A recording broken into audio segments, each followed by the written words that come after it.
It looked like the WNBA has become the laughingstock of all sports, man, because the ticket prices are horrendous. This is a championship. Okay, pay attention. This is not something you will believe. The cost of the WNBA Finals tickets is incredibly outrageous. And I'm not referring to a single game here. I refer to all of the games, including a possible Game 7. When you can purchase a finals ticket for the same amount as a fast food combination meal, they are essentially pocket change. You are aware of a significant problem. We're talking about $25 tickets for the season's biggest event. Furthermore, that isn't a typo. In other words, how did the league, which has been promoting its most prosperous season ever, wind up with half-empty arenas and extremely low ticket prices? If it just cost $25, you might wonder if you would go at all. Given how crazy things are going right now, let's examine this. The WNBA has celebrated historic growth, record-breaking viewership, and unheard-of enthusiasm for months. But here we are. Tickets to the finals are crashing more forcefully than a whistleless Caitlin Clark fast break. Will debut the Las Vegas Aces versus the Phoenix Mercury, and I'm telling you right now, this is probably going to be one of the lowest rated WNBA. The weird part comes next. This isn't just an old story from the past. We are currently discussing the first game of the WNBA Finals in Las Vegas, which is regarded as the world's entertainment capital. You would think there would be a sold-out crowd, an electrifying atmosphere, and a packed house. Not even close, actually. Look at these costs. The cost of nosebleed chairs is $30. Around $45, lower bowl. Would you like a seat just behind the bench? That will cost you an incredible $90. About $130 is the second row off the court. I've actually attended concerts when parking was more expensive than that. Let's now put that into context. Last year, the same seats were selling for 2 or 3 times as much. Last season, courtside seats were about $2,000. You can get one this year for less than $1,000. Tickets are close to $800, even after the basket.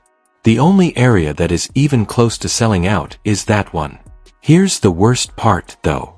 These prices aren't for resale. Not at all. These are the official rates directly from SeatGeek and Ticketmaster.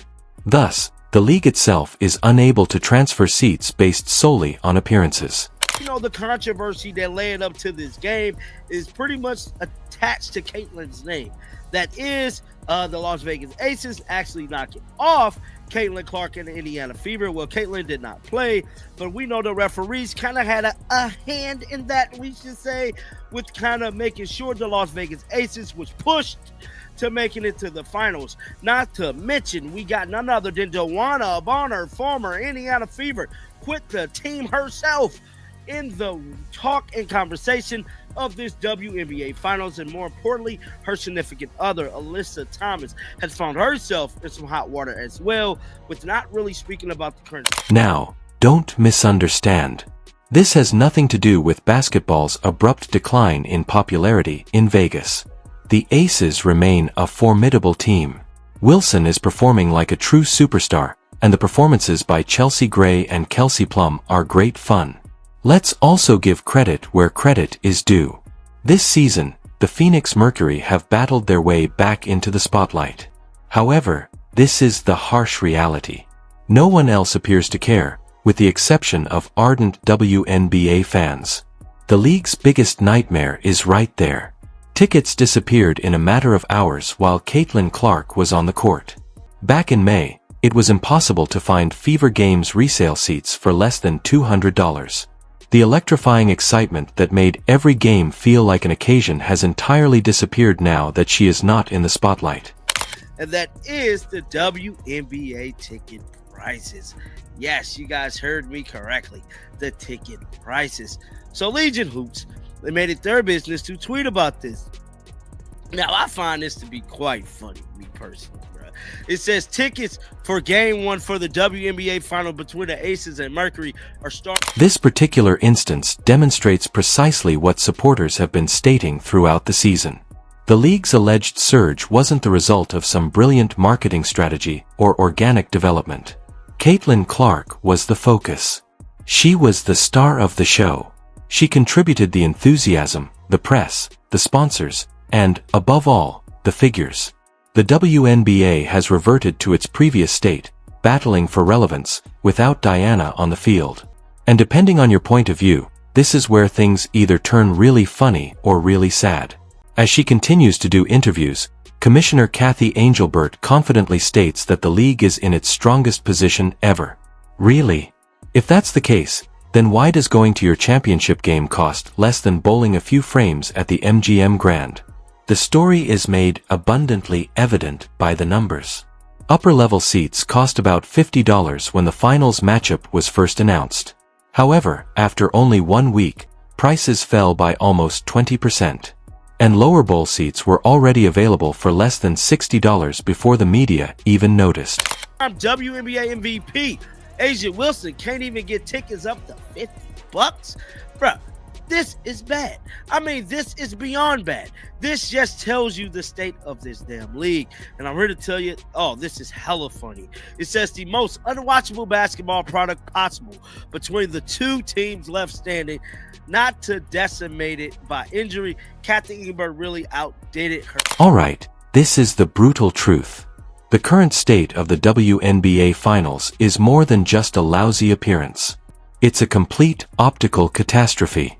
And that's particularly hurtful given that the league has boasted all year long about its historic expansion, record-breaking sponsorships, and significant Nike deals. But really, if your championship games are now half empty, what good is all that? Naturally, the typical internet defenders are making up reasons. It's Vegas, I see. The battle for entertainment is fierce. Yes, alright. Let's face it, though, this is the finals. There wouldn't be $25 tickets or $45 lower bowl seats if the NBA ever held the finals in Las Vegas. Thousands of admirers are content to pay premium pricing because they genuinely care. The reality is straightforward. The league played its hand too much. It depended far too much on social media buzz and not nearly enough on developing an actual, active fan following. And this is the fact that none of the WNBA's executives want to acknowledge. There simply isn't it in this finals showdown. No Angel Reese, Caitlin Clark, viral drama, or must-watch plotline luring in casual viewers is present. It's only basketball. Additionally, the league has unintentionally taught people to care more about controversy than the game itself, even though the product on the floor may be good. To be completely honest, Mercury versus Aces isn't a compelling matchup. There are only two strong teams competing in front of thousands of empty seats. There is no rivalry, no drama, and no underdog story. There simply isn't enough energy, as some players have quietly acknowledged. Contrast that with the beginning of the season. Each and every Caitlin Clark game seemed like a national occasion. Fans were lined up outside, venues were packed, and reporters were everywhere. There is no longer any buzz. Furthermore, this goes beyond Clark's absence. It concerns the way the league handled her and her supporters during the entire season. Each time she was ignored and fouled. Fans always noticed when she was made fun of or criticized. Since the Caitlin boost has disappeared, the statistics are rapidly returning to normal. This is when it becomes even more repulsive. There is no worse time for this to be occurring. The league is about to enter into important CBA talks. Players are battling for greater benefits, improved revenue shares, and increased compensation. All demands are very reasonable. However, given that your finals tickets are selling for less than a movie night, how do you argue that? This collapse will be used as fodder by owners and networks. Even if you had the best season ever, there were still no supporters. Everyone loses, the players, the supporters, and the league itself, which makes it cruel. It's not simply ticket sales that suffer from low attendance. It ruins leverage at the negotiation table, erodes sponsorships, and harms media agreements. While spectators aren't even willing to pay $30 for tickets, Commissioner Kathy Angelbert continues to attend news conferences, discuss record growth, and expand the game. If you want to claim historic success, you also need to acknowledge unprecedented apathy. Additionally, the online optics are completely terrible. Screenshots of ticket maps featuring hundreds or perhaps thousands of unsold seats are all over social media. This is the most accessible finals in history, according to jokes. According to some, this season's official whistles are not as loud as the arena's stillness. It all comes down to one major issue. The WNBA is unwilling to pay attention to what the fans genuinely desire. Consistency is what fans desire. They desire impartial officiating.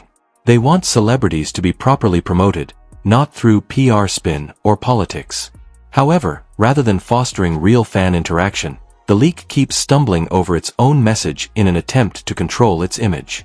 The WNBA has never seen a viewership as large as the one Caitlin Clark attracted. And they behaved as though it were an issue rather than accepting it.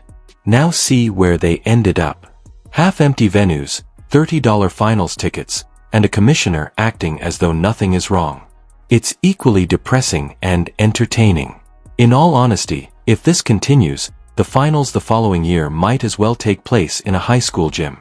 This didn't have to happen, which is the saddest part.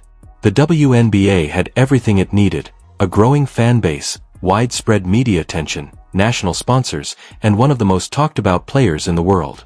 However, they somehow succeeded in making that fantastic chance into a total PR disaster.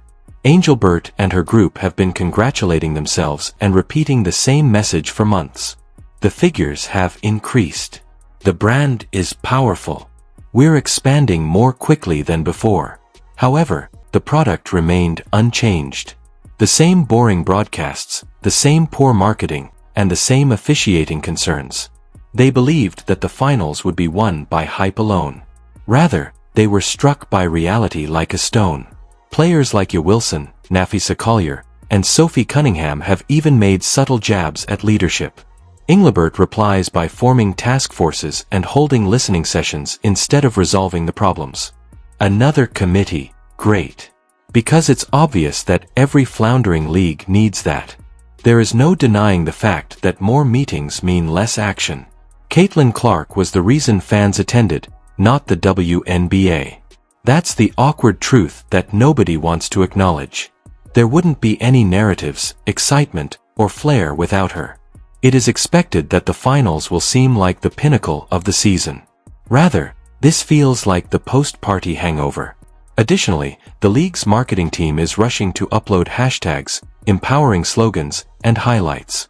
However, hashtagging won't solve the problem of unfilled seats. They are now attempting to portray the inexpensive tickets as increasing accessibility to the finals. Please. Accessibility is not when you cut prices by 70% because no one is purchasing, but rather when you sell out and add additional seats. Even ESPN's coverage seems hesitant. Lackluster energy, uncomfortable crowd shots, and empty seats behind the booth.